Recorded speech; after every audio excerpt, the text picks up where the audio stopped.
Welcome back to the Deep Dive. Today, we are staring down a legal dilemma that is honestly going to break your brain a little bit. I want you to picture this. You know a serious crime is going down, a massive counterfeiting ring, millions of dollars involved. So you walk into the police station, or better yet, you call the Secret Service, and you say, I know everything.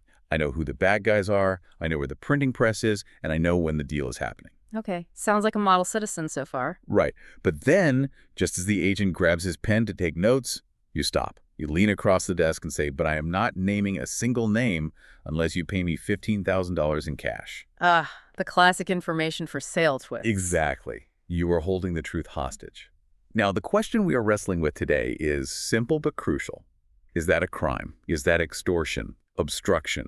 Or, and this is the wild part, is it perfectly legal?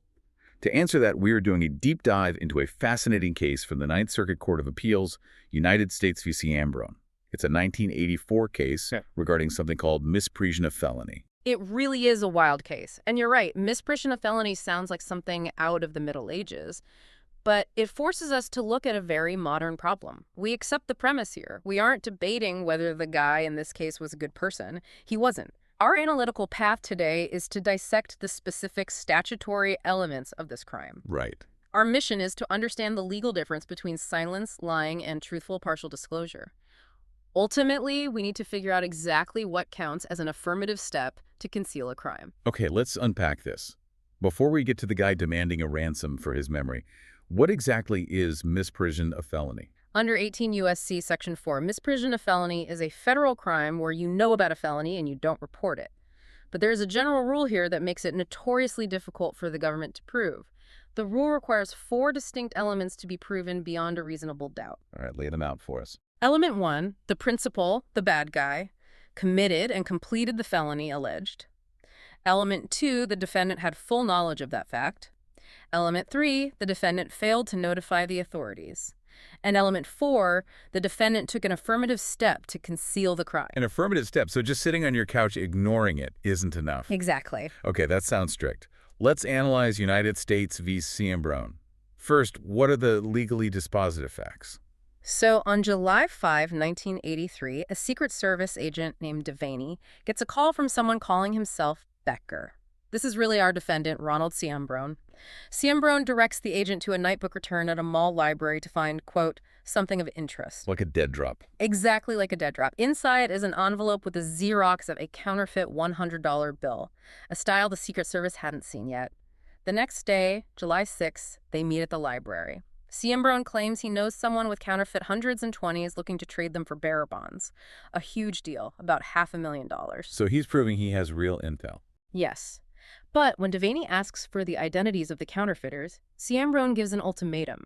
He says, I'm not going to tell you anything unless you give me $15,000. And then he threatens the agent. He says, this is a take it or leave it proposition.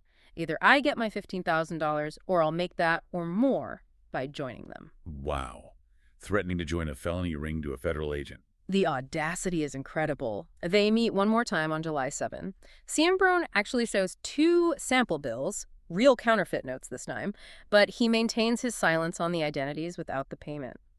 Now, it is undisputed that Ciambrone was truthful in all his dealings. He never lied. Originally, he was charged with photographing obligations and possession, but those were dismissed. He was only convicted of misprision of felony. And what was the core legal issue? The precise legal question the court had to answer is this. Does a truthful but partial disclosure of a crime, conditioned on a monetary reward, constitute an affirmative step to conceal sufficient to sustain a conviction for misprision of felony? What rule of law did the court apply? Please state the full black-letter rule and break it down into its testable elements. The court applied the black-letter rule for misprision under 18 U.S.C. Section 4. It requires 4 elements. First, the principal committed and completed the felony. Second, the defendant had full knowledge. Third, the defendant failed to notify authorities. And fourth, the defendant took an affirmative step to conceal. Thank you. Now for the court's elemental analysis. Let's walk through this step by step. How did the court apply the first element, the principal committed and completed the felony? The sub-issue here was simply whether a counterfeiting operation actually existed. The court found this was easily met. It was essentially conceded. Ciambrone produced actual counterfeit sample notes proving the underlying felony was real and ongoing. The court concluded the first element was satisfied. Understood. Now, what about the second element? The defendant had full knowledge. The sub-issue is whether Ciambrone knew the details of the completed felony. Again, the court applied the facts. He had Xeroxes, he had physical samples, and he knew the exact dollar amount of the proposed bearer bond trade. The court concluded that his intimate knowledge of the deal fully satisfied the second element. Understood. Now, what about the third element? The defendant failed to notify authorities. The sub-issue here is tricky because he did talk to the Secret Service. The question is whether he failed to notify them in a legally meaningful way.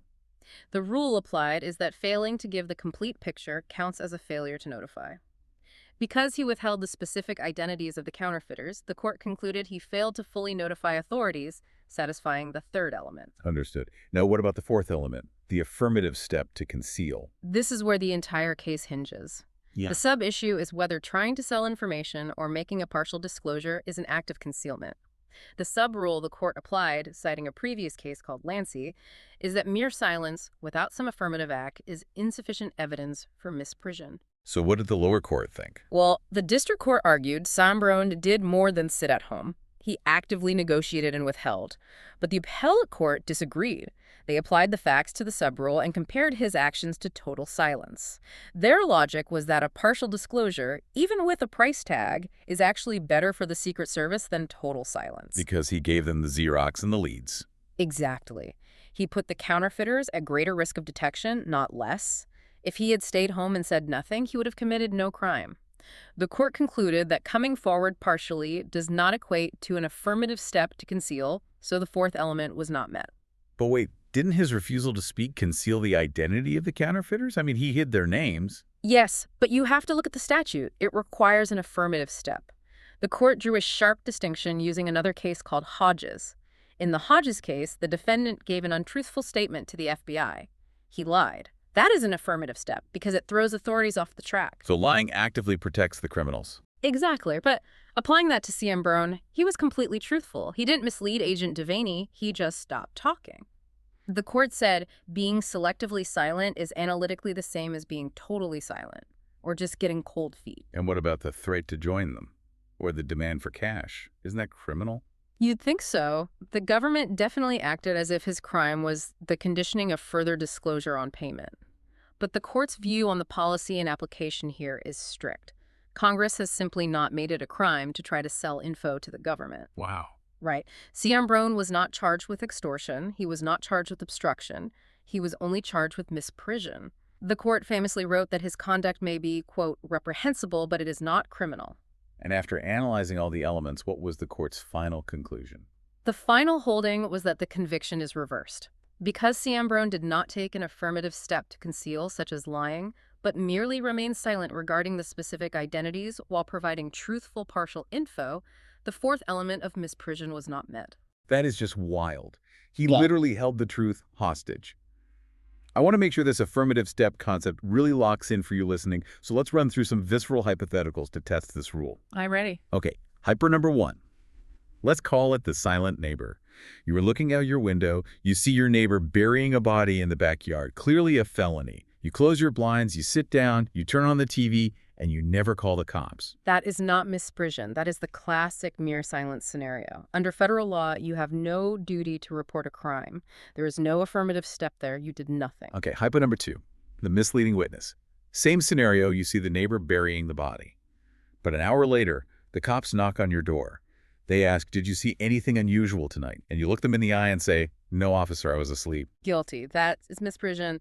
The lie is the affirmative step to conceal. Just like the Hodges case. You threw the cops off the scent. Right, hypo number three, the Ciambrone merchant. You see the body being buried. You walk into the police station. You say, I know where the body is. I even have the shovel used to bury it, and I'll leave it right here on your desk. But I won't tell you the address of the house unless you give me a lifetime supply of donuts. That is not guilty of misprision. Even with the donut ransom? Even with the donuts. You provided evidence, the shovel. You were completely truthful. Your greed is reprehensible, sure. But demanding payment is not an act of concealment. It's just selective silence. So demanding donuts is not an act of concealment. It's good to know. So For anyone preparing for an exam or just wanting to know their exact legal boundaries, how do we synthesize this Ciambrone rule into a usable framework? We can synthesize this into a 4-step diagnostic checklist, the exam framework. Step 1, is there a completed felony? If no, stop the analysis. There is no liability. Makes sense. Step 2, does the defendant know about it? If no, stop. Step 3, did the defendant fail to notify authorities? If yes, you proceed to the final, most critical step. The filter. Exactly. Step 4, the critical filter. Look for the act. If the act is mere silence, there is no liability. If the act is truthful, partial disclosure, even if they're greedy and want money or donuts, there is no liability. That is the Ciambrone rule. But if the act is a lie or misleading act, then you have liability. That is the Hodges rule. That is such a clean way to look at it.